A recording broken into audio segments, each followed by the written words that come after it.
నేను చెప్తా. కొత్తగా రిలీజ్ అయిన 5 రూపాయల 10 రూపాయల బిళ్ళ. నేను చెప్తా. చెప్పు. పెళ్లి కూతురు బుగ్గల చుక్క.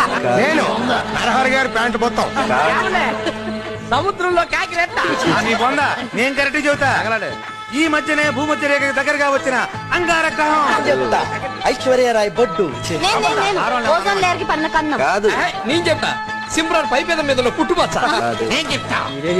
వాటర్ బాటిల్ లో మిగిలిపోయిన ఆఖరి చెక్క. ఎక్కింది కిక్క. ఒక్కరికి కూడా ఇది వైట్ పేపర్ లా కనిపించలేదా? అందరూ దీంట్లో ఉండే మచ్చనే చూస్తున్నారు గాని ఒక్కరు కూడా ఇంత పెద్ద వైట్ పేపర్ చూడలేకపోతున్నారు. ఇది ఒక మనిషి క్యారెక్టర్ అనుకుంటే దీంట్లో ఉండే మచ్చ ప్రతి మనిషిలో ఉండే కొద్దో గొప్ప చెడు. మనం ఆ మచ్చనే చూస్తున్నాం గాని దాని చుట్టూరు ఉండే ఆ తెల్లదనాన్ని మిస్ అవుతాం. మనం ఇతరుల్లో చూసి అసహించుకునే లక్షణాలు మనలో కూడా ఉంటాయి. ఒక్కసారి మనలో మనం